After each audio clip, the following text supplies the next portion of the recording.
Happy birthday to you. This is a present. Analyzing your DNA. This will sound crazy, but I have a twin. He was kidnapped when he was a baby. It's you.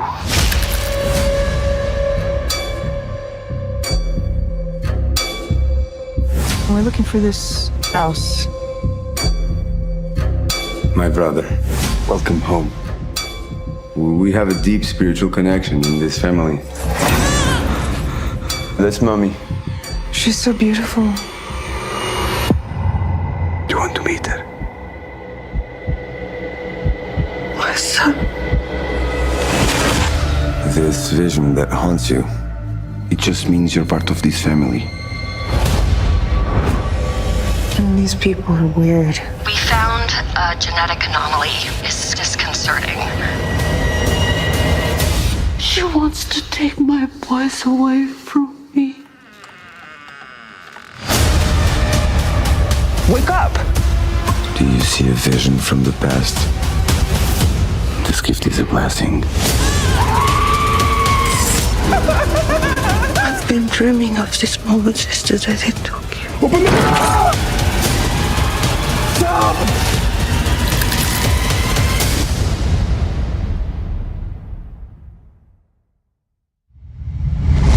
So welcome to the Station of Decapitation. Without your head, I'm Nasty Neal, and I'm joined by Gabriel Abrantes, writer and director of Amelia's Children, which is coming out March 1st.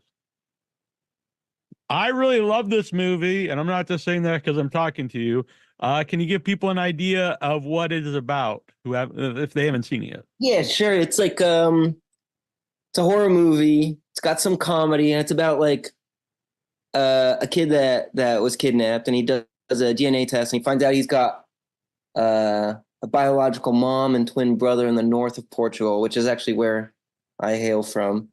And he goes to check out what's going on with his mom, long lost mom and brother, and I guess he didn't expect what he would find once he gets there. Yeah, it's interesting you said it has comedy in it. So because it's also a very dark movie and has a lot of taboos in it. Totally. Speak about that, about the comedy. When you're watching at festivals and stuff, have people seen the comedy in it, or are they Totally, see it yeah. more for horror? Yeah, I think a lot of people, especially people who like maybe horror isn't their favorite genre, they really appreciate the part of the comedy. And then people who like the shorts I've done or my first feature, like they really like that sort of offbeat humor that I'm into and try to put in my movies. And when we screened it in Portugal, the premiere, which is at this horror film festival, Motel Xix, and it's like a 800 person theater. It's like a beautiful old theater in Lisbon. And people were just like cracking up. Like at festivals, there's like a sort of outsized energy, which is nice, you know? Yeah. And I thought that was so cool. They seem to really, really get the humor. And for me, I don't know, like I laugh at so many things that I shouldn't laugh at. Like, and even like, you know, I like the campiness of somebody like Hannibal Lecter in like Silence of the Lambs, like when he's doing his little like tongue hissing thing at Clarice. I'm like, I'm cracking up, you know, I think it's great. Yeah. And it's also creepy. So I don't know, I'm just attracted to that. That's what I tried to sort of do. Well, that's what's cool about watching horror movies with a group of like-minded people, because you don't necessarily feel weird if you're laughing at a lot of this. And I think comedy and horror are the two best things to watch with a group of people. Yeah, totally. So besides you being from Portugal, is there any other inspirations from your life for the movie? Like, are you adopted or anything like that?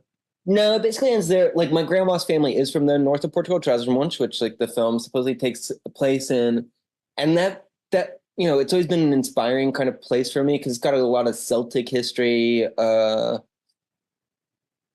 and there's a lot of myths in the north of Portugal of like witches and fairies or whatever. It's this rural, mountainous part of Portugal.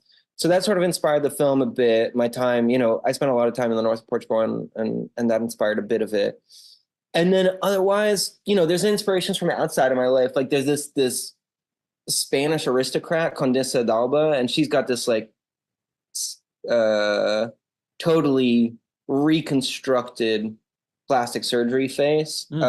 She's very wealthy and she dates much younger men and is quite bawdy and playful. And so I thought she was really cool. The painting that shows up in my film, that's supposedly by Goya, is inspired on the painting of her like ancestor that she has. Oh, cool. I was actually going to ask about some of the paintings in the movie, you know, who did them. And Yeah, a kid that I used to work with, Evo, who's super talented. He like does 3D. Now he works with the team that does visual effects with me for the films. So he's super talented 3D artist, and he's also super talented painter. And he did that stuff. I studied fine arts, you know, at school. I didn't go to like cinema studies or cinema school. And so I'm a painter. Like, you know, I grew up painting and I love painting, love Goya. So that's a big inspiration as well. yeah. So you said, you know, myths of Bruja witches. Are besides just the idea of that there's witches, you know, legends of witches there, are any of like, did you research the witches and anything in your movie like from any of those? Yeah, I tried. Like, I went through like this, like there's like this big tome, like the Oxford history of like witchcraft or something. And I was trying to get more and more inspiration. Like I really like the research part of like script writing, but nothing was really hitting. There was like 3 classic texts that when I read them, I was like, okay, I'm seeing how these 3 could join. And it's like, I guess, yeah, Frankenstein, I don't even know how it influenced so much. Maybe this like relationship of like love and desire for love and it being a form of monstrosity and violence, you know? Like Frankenstein just wants a partner and nobody will give him like a girlfriend or whatever. And so that inspired a bit. And Dracula, about this sort of like, you know, penetration or sexual act is a form of transgression to, you know, stay young or stay alive, at least for vampires. And then Oedipus Rex, which isn't a horror film, but it could be, right? And those 3 things sort of like when they crash together, I was like, okay, that's a movie. Together they can make something a little new. I thought was what I was after. Yeah. And I don't want to spoil the movie, but what was it like filming a particular sex scene in the film and then also watching it with an audience? Filming is like so technical, right. You know? And I think here in the States, there's like, what's it called? Intimacy coordinators and all that, and that's like legally obliged and all that kind of stuff. And in Portugal, we're like way behind on any of that stuff. But we actually got somebody because, you know, at a certain point we're filming with like this woman who's 95 and she's naked. Her daughter's there. Her daughter's like, you know, 55, taking care of her mom. And her daughter's feeling like sort of like, oh, why did I bring my mom here? But the mom's like pretty excited and chill. But, you know, you're trying to be as sensitive and caring to this person while still making like a horrific, awesome scene. And it's hard. It's like like you don't want to be inhumane to anybody who's collaborating with you. You want to make them feel good. And so we got a friend who's an actress to like, you know, be the intimacy coordinator. And it was nice. It was like, but basically you need to break the ice. Like once she made the 90-year-old lady, the stunt double, made a joke with like the guy who's playing Ed, who's actually a stunt double as well. And she made a joke and they both broke out laughing. And as soon as that happened, it was like very chill to film that. Oh, that's cool. And have they seen it? Has the woman seen it? Yeah. They went to the screen. They loved it. That's awesome. Yeah, I'm glad about that. So how about the idea of the like ancestry apps? Have you ever done those? And I think that it's cool. We've seen a couple things pop up lately that, you know, take that into account, that they've made like horror movies off of it. Because it is a weird thing sending your DNA out to someone. Yeah, I think the DNA stuff, like, I hadn't done it before doing the movie, and then I did it like just like, what box does it come in, and what do you do? And I actually then like sort of forgot that because I thought it was too lame. Like you're spitting a tube. And I was like, no, it should be a little more. Yeah, that's no fun, right? Yeah. But this idea that like, you know, I feel everybody, including myself, has, which is that like identity and where we're from might answer a little bit of the emptiness or the loneliness that we feel. I feel like that's a trap, you know? And the film's basically about that. It's somebody who thinks that they're, you know, that they're feeling bad because they don't know where they're from, and that if they do, everything will sort of fall into place. And it's the opposite. Sometimes it, you know, if we did like a parallel to like actual real world stuff, you know, people who found out that their ancestors were like horrible mass murderers, and like it's a tough thing to sort of deal with. But in general, for me, I was like, I think our cultural obsession with where we're from as like the thing that most defines us is so myopic in a way. Like we're such a mix. Like, you know, my mom growing up was always like, there's nature, there's nurture, there's a mix of things. Everybody's gray. Like nobody's like, you're not totally one thing nor totally another thing. Like, just be a little more, what's it called? Conscious of ambiguity or something. And, Sure. and, you know, the film, I think the big inspiration for that DNA ancestry part is that it's like sort of, taking a jab at obsession with roots in a way. Yeah. Is that a universal thing? Because, you know, the movie takes place in Portugal, but you're showing it all around the world at festivals. The ancestry part, is that more of an American obsession, or is that something that you find plays like No, at the like, different countries? I mean, like in different ways, but you know, my friend from Senegal, she just won the Golden Bear at Berlin. And today she posted on Instagram like a review from Senegal, from Dakar, which was really cool to. And there was such pride, you know, the Senegalese director, half Senegalese, half French, like winning the like Golden Bear. You know, everybody's obsessed with like their group, and whether it's Senegalese or queer or U.S. or what my family is, where my family's from, and all of that sort of dumb, it's sort of BS. I think it to some extent, and to some extent, it should be respected. I grew up in a few places, like grew up in Portugal and Belgium, and then the States.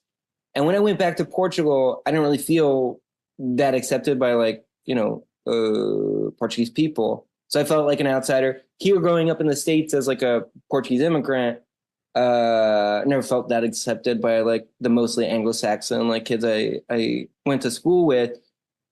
And so, you know, for me, I've always had that perspective that like there's all these groups that are excluding me. So where do I fit in? So maybe like that's why I have such a criticism or skepticism of like relating to this group that's sort of arbitrary that we landed in. Yeah. And what was the festival run like watching it? Because you said, you know, people reacted to the humor. Yeah, like at Motel Shiza, it was awesome. And Gérard Mer, it was also awesome. And like something about like horror festivals or horror sections is the audience is so pumped. It's like nuts. Like at Midnight Madness, when we showed Diamantino, it's like there's such an energy that's like so laid back, but cinema loving and so open as well. Like you've got your hat that says weirdo. And like, I just feel like it's a huge convention of weirdos who have come together to like celebrate weirdness. And I really love that, especially because like Tino did a few fantasy fests because my first film, because it has some fantasy elements to it and horror film festivals or genre, I guess. And it was just like they were the most uplifting screenings. And with this film, it definitely confirmed that. Like Motel Shiza, the people are just so pumped and ready to have fun, but they also love movies. Not just like they're there for the party. It's like there's such a passion. Yeah. And it's a small cast, and everyone's really great in it, but each role would have to be really important. So was it a hard movie to cast, and was it were there people you worked with before? Yeah, Carlotto, the guy who plays the twins, who plays Ed and Manel, I'd done Diamantino with him in a few shorts, and I've known him for like 10, 12 years. He actually used to live, his grandma lived below my grandma in the same apartment building randomly. And so I grew up hearing him like play drums and being annoyed hearing him like play the tablas or something. But then we finally like started working together and you know, did a string of movies that we, you know, it was fun doing together. And Annabella, who plays Amelia, she also did Diamantino. I think she's one of the most talented Portuguese directors. Alba, who plays young Amelia, I thought was awesome. Her role's quite small in the film, but like we cast like asked 20 people to do the casting just for the scenes. And Alba was so amazing. It was just like, it was so visible in like the casting that like, you know, Alba's awesome. And then Bridget reached out when they saw Diamantino and they were like, I love Diamantino. It's so weird. Let's do something together. And I'm like, well, I've got this script. I don't know if you'll be into it. And I sent it to Bridget, and Bridget was like, yeah, this is awesome. I'm in. Let's do it. Yeah. And then when we're actually filming, you know, the whole crew is just watching Bridget work and just being like, they are incredible. They're such a talent. Yeah, everyone's great in the movie. And besides just like the look, what direction do you give Carlotto to play, you know, his twins, you know, so they're each like, you know, different people? Yeah, like I wanted Ed to be sort of like more naive, more innocent, more shy, quiet. And then Manel to be this like overconfident like hunk, but who like sleeps with his mommy, you know, like he's like the hunk mommy's boy. Yeah. I thought that was a funny contrast of both of them. And Carlota, once he put on the costume for Manil, he really found it. He was like, he's Jim Morrison, or he wants to be Jim Morrison. I thought that was really funny. Yeah. And so he came up with a few ticks of like flipping like the hair or whatever, his little strut that he was like, I guess thought was coming from like Jim Morrison or something. I thought that was cool and very funny. And then we worked a lot on the voices, on this like contrast between the U.S. accent and then the Portuguese sort of almost Borat accent that Miguel has. All right. Yeah. I thought it was great. I had a great time watching. Hope people check it out. Where can people like go to see where they'll be able to see it? So it's in theaters, New York, LA, a bunch of cities in the US, and then streaming. It's like everywhere that you can get premium VOD, like Apple, Amazon, etc. And are your shorts online anywhere? Because I'd like to check out your other work. Yeah, I've got 3 shorts on the Criterion channel website, so you can check them out there. I think they're still up. Okay, cool. That's the easiest one. All right. Well, I really like the movie and I like talking to you. Hopefully, I can talk to you again sometime. Thanks so much. It was great. Yep. Thanks for doing this. Tu sais, ces mutations, c'est un phénomène récent, complexe. Veuillez évacuer, monsieur, on va s'en occuper. Non mais les gens ont peur, qu'est-ce que tu veux? Donc ça sert à rien de les enfermer.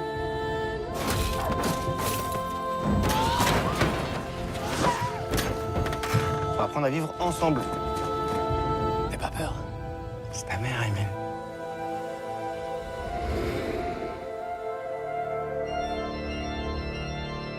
Émile, ça va? Qu'est-ce qu'il a?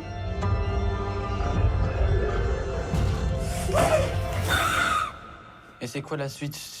Tu m'attaches à un lit comme elle?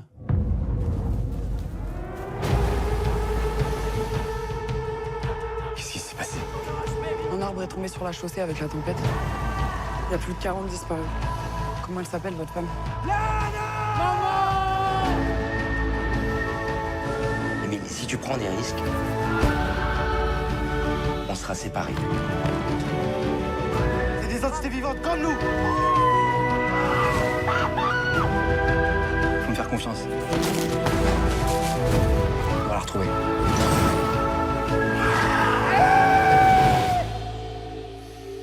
Faut pas avoir peur.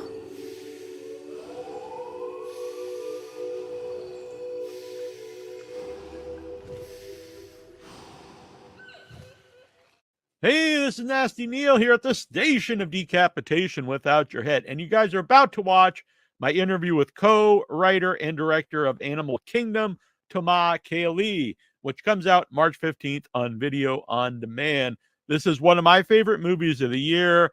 I love that it doesn't fit into any one category. Is it horror? Is it science fiction? Is it a drama? Yes, to all these things. It fits into all these and more. Super emotional film, very well acted, looks fantastic. The effects are great. There's some scary elements to the movie. I really think the heart of the movie is the emotional side. As I'll talk with him, there's no real villain necessarily. It's all about people's reaction to what's going on. I don't want to spoil the movie. I want people to check it out. And I also want you guys to know that Thomas doesn't speak perfect English, so the interview is done with a French interpreter. Without further ado, here we go into the interview, and I implore you, see Animal Kingdom March 15th. Animal Kingdom, which comes out March 15th. Can you give us an idea of what the movie's about for people not aware yet?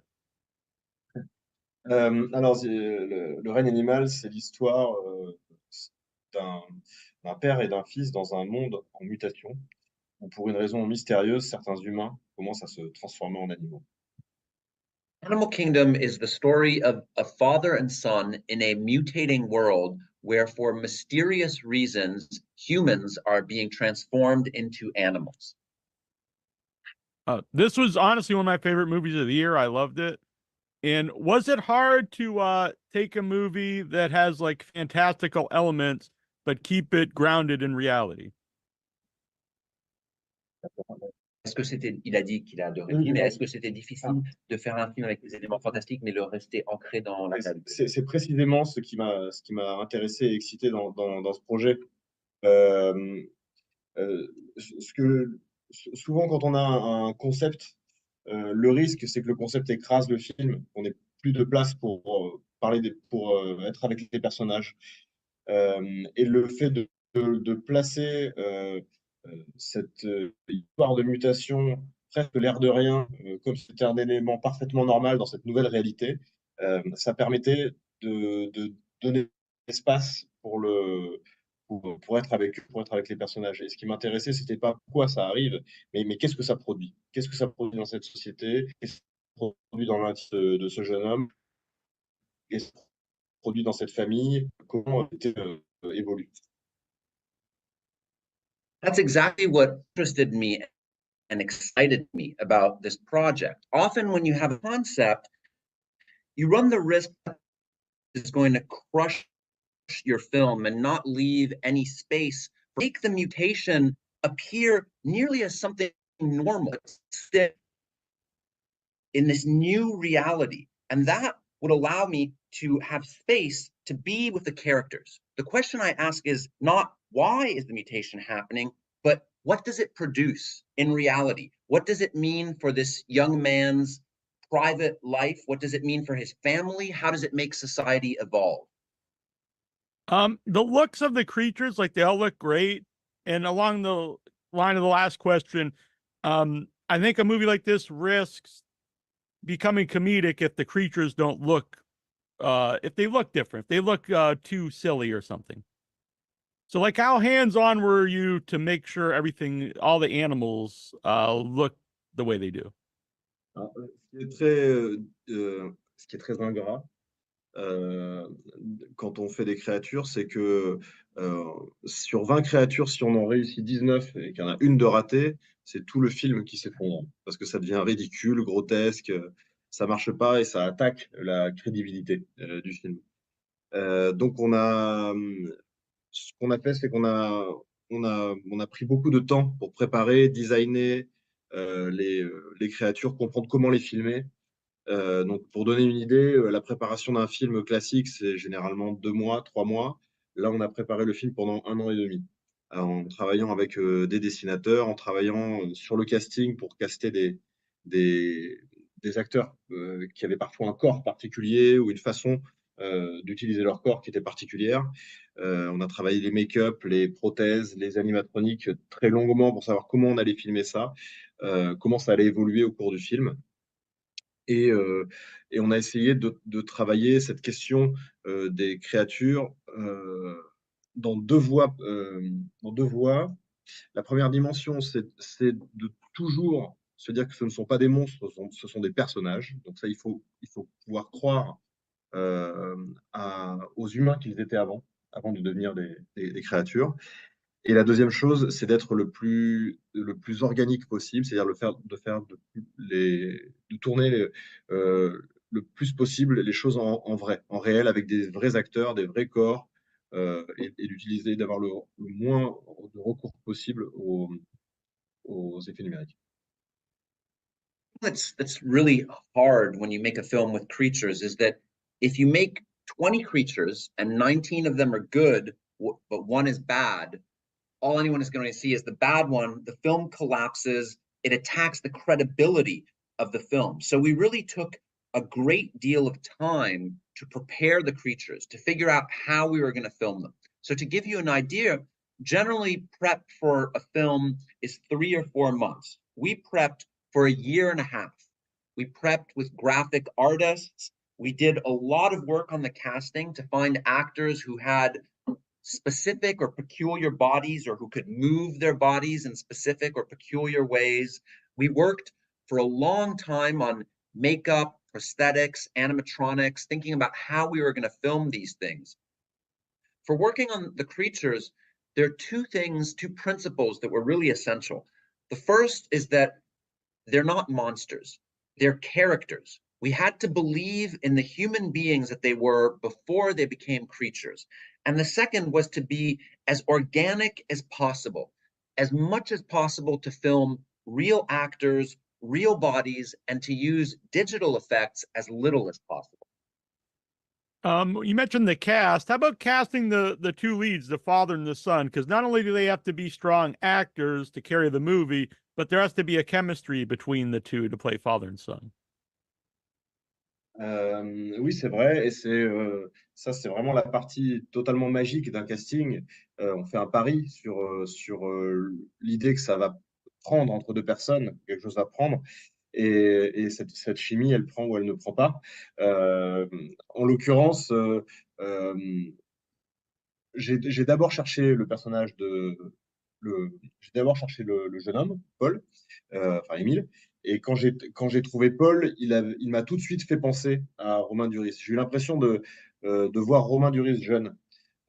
C'est pour ça que j'ai pensé à Romain pour jouer son père. Et on a fait un essai entre deux, et ça a marché tout de suite, immédiatement. Et ça a été une des choses les plus simples sur le film. Le film a été très compliqué à faire, mais ça a marché immédiatement entre eux. C'était tout de suite des personnages, c'était tout de suite un père et un fils. On n'a jamais eu à se poser cette question-là. That's true. That's the magic part of casting. You take a gamble that two people will connect, and that chemistry will or won't happen. First, I looked for the young man who was going to play Émile, and when I found Paul, I thought of Romain Duris. He reminded me of a young Romain Duris, and that's what made me think of asking Romain Duris to play his father. And so we did a test scene with them, and it worked immediately. This was a very hard film to make, but that was very easy. They immediately had the connection. We never had to worry about whether it was believable that they were father and son. They were not actors, they were father and son. Does Tomas have a son or a child? Does he have a personal connection to the story? Oui, enfin, je suis père de deux enfants qui sont plus jeunes qu'Émile dans le film, qui ont 9 et 11 ans. Et l'histoire, le désir de l'histoire vient très clairement de là, de cet échange très mystérieux qu'on a avec nos enfants. Ce qu'on leur transmet, mais aussi ceux qui nous transmettent, comment ils nous font évoluer, comment nos enfants nous font grandir. Ça, c'est quelque chose que je trouve magique, très difficile à expliquer, mais qui était vraiment à la base du désir de ce film-là. François, dans le film, le père, évolue au moins autant que son enfant. Yes, I'm the father of two children who are younger than Émile is in the film. They're 9 and 11, but my desire to tell this story definitely came from them. It's this mysterious exchange that one has with one's kids, you know, what we pass down to them, what we transmit, and also what they pass up to us, what they transmit to us, what makes us evolve. I find that very magic and very hard to explain, but in the film, I think that Francois evolves as much as his son does. I like that there's really no villain in the movie. Everyone's just kind of reacting to the fear of the unknown, which I think is a big theme of the movie, the fear of change. And is it interesting for you when you saw it with audiences, what different audiences thought the movie was about? Oui, c'était très, très étonnant. Il y a des spectateurs qui ont vraiment focalisé sur la relation entre le père et l'enfant. D'autres qui se sont vraiment attachés au récit d'apprentissage d'Émile. Et après, sur la métaphore même, sur la question des créatures, qu'est-ce que ça veut dire, cette grande métaphore des créatures? Certains spectateurs l'ont vu comme une métaphore de la crise migratoire en Europe, d'autres comme une question plus large de comment on vit, comment on cohabite avec nos différences. D'autres ont pu voir une métaphore environnementale sur comment on arrive à se connecter autrement à tout ce qui est vivant autour de nous. On m'a aussi parlé de l'état de la psychiatrie en France. On m'a parlé de beaucoup de choses différentes. Et je crois que c'est la force des histoires fantastiques, des récits fantastiques, de pouvoir avoir plusieurs niveaux d'interprétation possibles. it was very surprising. Some audiences focus primarily on the relationship between father and son. Others are more focused on Emil's evolution, his apprenticeship, so to speak. And then, of course, there's this large metaphor of the creatures. What does that mean? Some people have seen it as reflecting the migrant crisis in Europe. Others spoke to me of this larger question of how we live and cohabitate with our differences. Other people spoke to me about the environmental metaphor, how we connect with everything that's around us. And then others talked to me about the state of psychiatry in France. There were so many different things that people brought up. And I think that's really the power of fantasy stories, is that they have several levels of interpretation. That's interesting. I thought maybe some people would even bring up maybe like trans rights, people not comfortable in their own skin, how people, some people are afraid of that. And did it different different parts of the world that it played in? Because maybe some people have different concerns or just different life experiences depending where they are. C'est une question difficile, mais par exemple, en Indonésie, j'ai eu l'impression que les spectateurs étaient... on croit beaucoup à la réincarnation. La question de la connexion de l'humain à d'autres formes de vie a déclenché des zones d'émotion très différentes, quoi. Dans la salle, je sentais que certaines scènes étaient plus émouvantes qu'en Europe. Hard question, but I can tell you that in Indonesia, where many people believe in reincarnation, the connection between the human and other forms of life really opened up zones of emotion that were unexpected to me. I could feel that in the audience there was a level of emotion at certain moments in the film that were not so high at those moments in Europe. Interesting. Well, I think that's what real art does. People take out of it what different things. But Animal Kingdom comes out March 15th, video on demand. I really thought it was one of the best movies of the year. And if you don't believe me, I put it on social media already. I'm not just saying that because you're here. And thanks for doing this. Thank you. Thanks.